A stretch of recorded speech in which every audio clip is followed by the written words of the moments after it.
والإمام يخطب فقد نقول وفي حديث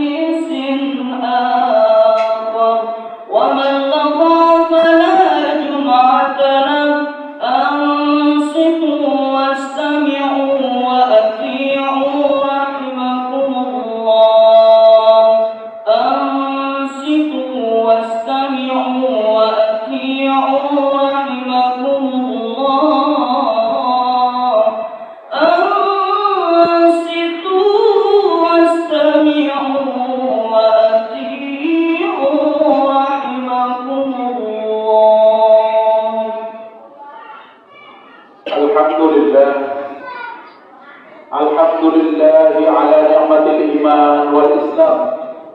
الحمد لله الذي فضلنا بالقرآن. الحمد لله الذي جعلنا من أمة سيد الأنام. الحمد لله على جميع النعم الظاهرة والباطنة، السابقة واللاحقة الدنيوية والأخروية.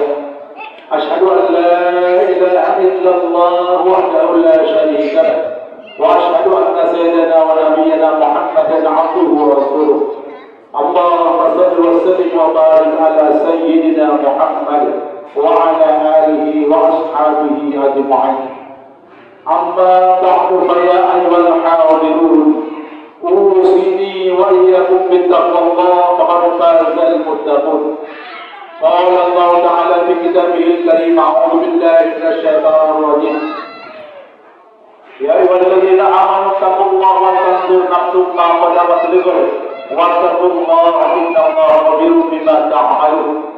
وقال إذن يا أيها الذين آمنوا اتقوا الله وقولوا قولا سديدا يصلح لكم أعمالكم ويغفر لكم ذنوبكم ومن يطع الله ورسوله فقد فاز فوزا عظيما.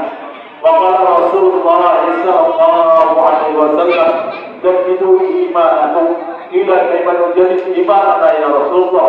قال: أكثروا من قول لا إله إلا الله. صدق الله العظيم وصدق عبده الكريم على ذلك الشاهدين والشاكرين والحمد لله رب العالمين. Hadirin jemaah rahimakumullah, senantiasa kita bersyukur kepada Allah Subhanahu wa taala yang senantiasa melimpahkan rahmat, nikmat, karunia, kekuatan, kesehatan dan umur yang masih diberikan kepada kita. Kemudian kita meyakini betul bahwasanya Allah Subhanahu wa taala yang menciptakan kita, Allah yang memelihara kita, Allah yang memberi rezeki kepada kita, Allah yang mengendalikan suasana dan keadaan, panas, hujan, dingin, semuanya di atas kendali Allah Subhanahu wa taala. Tidak ada seorang hamba pun yang mampu untuk mengatur dan mengendalikan suasana dan keadaan. Salam dan salam semoga senantiasa tercurah kehadiran kepada Nabi besar Muhammad sallallahu alaihi wasallam beserta keluarga beliau, sahabat beliau, zuriat keturunan beliau, istri-istri beliau, kemudian seluruh pengikut-pengikut beliau yang setia sampai hari kiamat nanti. Amin ya rabbal alamin. Hadirin sekalian rahimakumullah, di antara hukum khutbah yang senantiasa diwasiatkan adalah hukum senantiasa meningkatkan iman dan takwa kepada Allah Subhanahu wa taala. Karena dengan iman dan takwa inilah yang menyampaikan diri kita dekat dengan Allah Subhanahu wa taala, mencapai kepada keridhaan Allah Subhanahu wa taala. Sedangkan harta benda kita tidak pasti, belum tentu untuk menyampaikan kita kepada keridhaan Allah Subhanahu wa taala.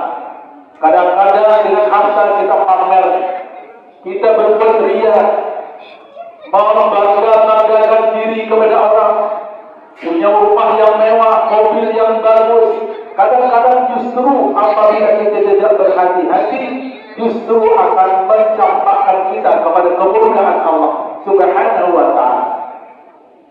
Begitu juga dengan pangkat dan jabatan, tidak sedikit pangkat dan jabatan ini membuat orang ini sombong di hadapan Allah, tidak mau lagi rukuk dari sujud, tidak mau bersyukur kepada Allah, lupa bahwasanya nikmat yang berupa pangkat dan jabatan ini adalah amanah dari Allah Subhanahu wa taala. Justru dia sombong juga dengan manusia yang lain, menganggap orang remeh saja, tidak memiliki kedudukan di masyarakat.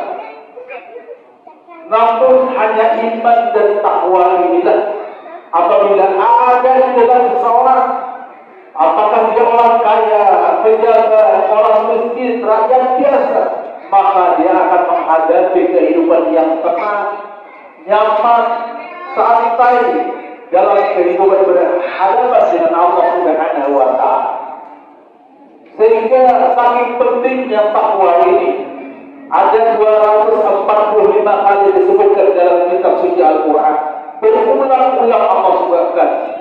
Di antaranya firman Allah Subhanahu wa taala, ya ayyuhalladzina amanu taqullaha wa tanzur nafsum ma qaddamat lighad wa taqullaha innallaha khabirun bima ta'malun. Wahai orang-orang yang beriman, bertakwalah kamu kepada Allah, dan hendaknya setiap diri, setiap individu, setiap orang memperhatikan, merenungkan, membayangkan bekal apa yang dia bawa untuk hari esok. Wattaqullah, dua kali ayat ini mengulangi kata takwa. Bertakwalah kamu kepada Allah. Innallaha khabirun bima ta'malun. Sesungguhnya Allah mengetahui apa saja yang engkau perbuat. Begitu indahnya kata takwa ini diulang-ulang, begitu pentingnya kata takwa ini diulang-ulang oleh Allah Subhanahu wa taala sampai 245 kali di dalam Al-Qur'an. Apa arti takwa ini? Takwa di dalam bahasa Arab itu takut, artinya takut. Namun arti yang sebenarnya adalah bagaimana kita berbuat kepada Allah Subhanahu wa taala, beramal kepada Allah yang mendatangkan ridho Allah, mengerjakan perintah Allah, menjauhi larangan Allah dengan cara yang telah dicontohkan oleh kita Rasulullah sallallahu alaihi wasallam. Ini inti daripada takwa itu. Sedangkan pengertian yang lain, seorang bertanya kepada sahabat Ali radhiyallahu anhu, wahai Ali, apa arti daripada takwa? Maka Ali berkata, bagaimana pendapat kalian? Andai kata kalian itu melewati satu jalan yang penuh banyak durinya, banyak halangan dan rintangannya. Maka orang yang bertanya tadi menjawab, tentunya kami sangat berhati-hati untuk melangkahkan kaki kami di tempat-tempat yang seperti itu. Maka kata Ali, begitulah dengan takwa. Takwa adalah kehati-hatian. Jangan sampai melanggar larangan Allah, jangan sampai melakukan kelalaian dari mengerjakan perintah-perintah Allah, sehingga membuat murka Allah kepada kita. Allah akan benci kepada kita.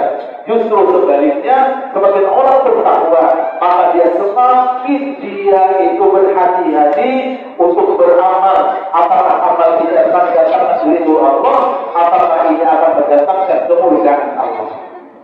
Hadirin sekalian rahimakumullah, kita saat ini berada di musim haji. Wal Syawal Dzulqa'dah Dzulhijjah adalah musim haji. Bagi saudara-saudara kita yang ditakdirkan Allah Subhanahu wa taala berangkat tahun ini, maka mulai Syawal, setidaknya sekurang-kurangnya mulai musim haji, musim Syawal, mulai mempersiapkan diri, bermaaf-maafan dengan saudara-saudara yang lain, membersihkan hati. Jangan lagi banyak membuat permasalahan-permasalahan dengan tetangga, dengan teman, dengan saudara. Tapi justru kita saling bermaaf-maafan antara satu dan yang lain. Dan lebih penting lagi bagaimana menjaga kesucian hati dia, menjaga kesucian diri dia, agar senantiasa menghadap Allah Subhanahu wa taala, sehingga ibadah yang paling penting adalah mengharapkan rahmat dan ridha Allah Subhanahu wa taala. Kemudian dalam kaitan keberangkatan haji ini, Allah Subhanahu wa taala berfirman, "Wa tazawwadu fa inna khairal zadi taqwa."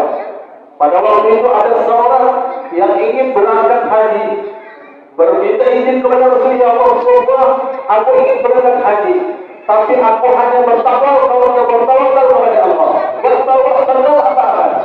Maka Rasulullah berdiam, kemudian turun ayat ini, wa tazawwadu fa inna khairal zadi taqwa. Berbekallah kamu, bawalah bekal, dan sebaik-baik bekal adalah takwa kepada Allah Subhanahu wa taala. Maka jangan tinggalkan bekal kita secara zahir. Mungkin pakaian kita, makanan kita yang penting, perbekalan untuk keselamatan kita, perjalanan dari menuju Mekah, menuju tanah suci, sampai kita kembali selama berada di tanah suci, ini kita bawa. Tapi kata Allah Subhanahu wa taala, sebaik-baik bekal adalah takwa kepada Allah Subhanahu wa taala. Apa maksud takwa? Bekal adalah takwa ini. Merasa kita ini dilihat oleh Allah Subhanahu wa taala. Merasa kita ini dinilai oleh Allah Subhanahu wa taala, sehingga tidak ada keinginan kita untuk berbuat kecurangan, berbuat kejahatan, baik dalam tutur kata kita maupun perbuatan kita. Kemudian yang kita harapkan hanyalah ridho Allah, hanyalah rahmat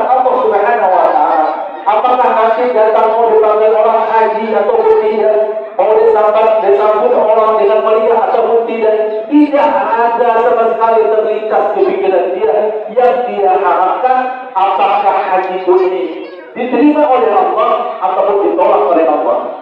Apakah hajiku ini mendapat ridho Allah atau justru menjadi kemurkaan Allah Subhanahu wa taala. Inilah orang yang berbekal takwa, dia tidak lagi mempermasalahkan halangan rintangan apapun yang dia hadapi, baik ketika di perjalanan maupun ketika di tanah suci. Dia semata-mata menghadapkan dirinya, menghadapkan hatinya, menghadapkan jiwanya kepada Allah Subhanahu wa taala. Yang dia harapkan adalah ridho dan rahmat Allah Subhanahu wa taala.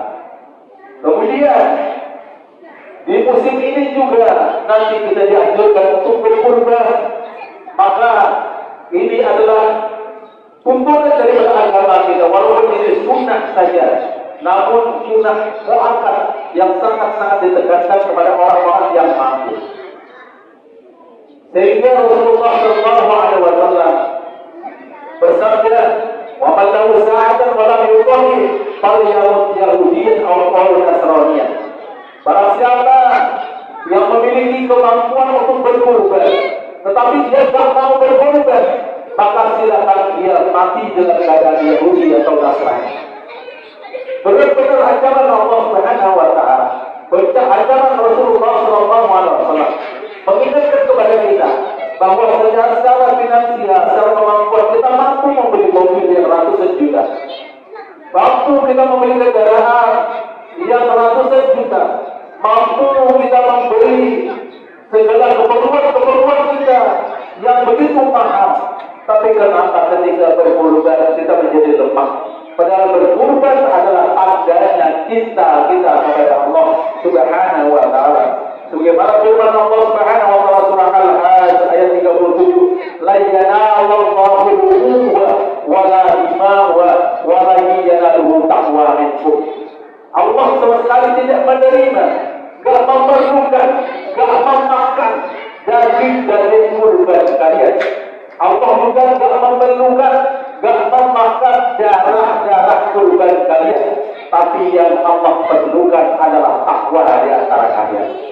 Maka bagaimana semangat takwa ini mewujudkan pengorbanan kita, mewujudkan perjuangan kita untuk senantiasa berupaya mendekatkan diri kepada Allah Subhanahu wa taala, di antaranya melewati menyembelih hewan kurban.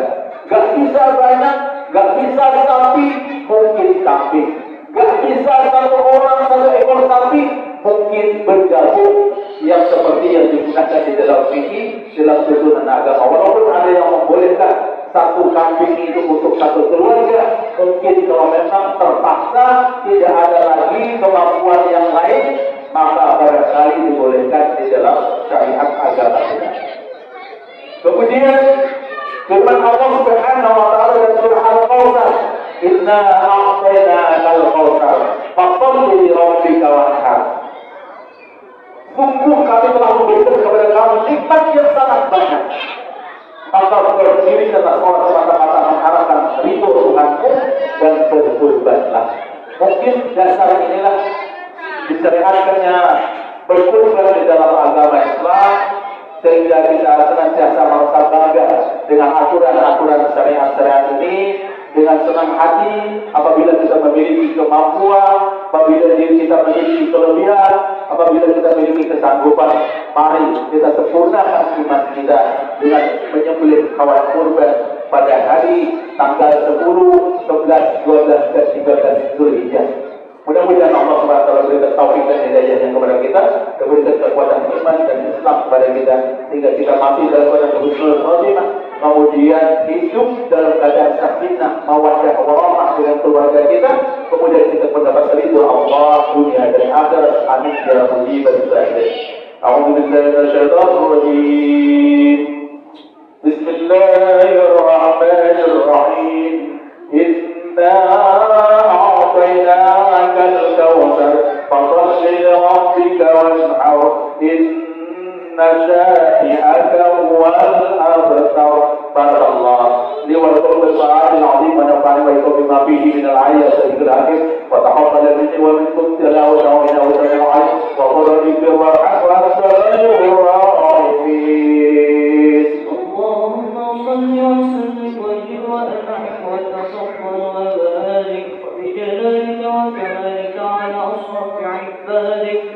سيدنا مولانا محمد وعلى كل صحابة رسول الله أجمعين.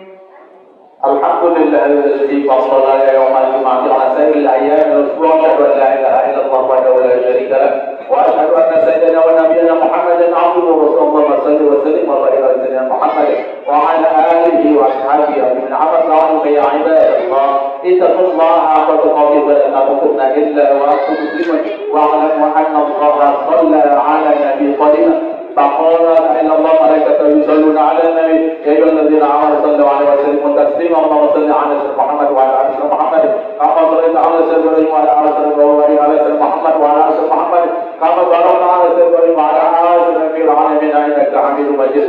اللهم اغفر للمؤمنين والمؤمنات والمسلمين والمسلمات الأحياء منهم والأموات إنك سميع قريب مجيب الدعوات يا قاضي الحاجات. اللهم انصر الإسلام والمسلمين. اللهم انصر الإسلام والمجاهدين وأعز الكفرة والمشركين ودمر أعداءك أعداء. ربنا هب لنا من أزواجنا وذريتنا قرة أعين واجعلنا للمتقين إماما. ربنا آتنا في الدنيا حسنة وفي الآخرة حسنة وقنا عذاب النار. عباد الله إن الله يأمر بالعدل والإحسان وإيتاء ذي القربى وينهى عن الفحشاء والمنكر والبغي يعظكم لعلكم تذكرون. فاذكروا الله يذكركم واسألوه من فضله يعطيكم ولذكر الله أكبر والله يعلم ما تصنعون. عليكم السلام. الله أكبر.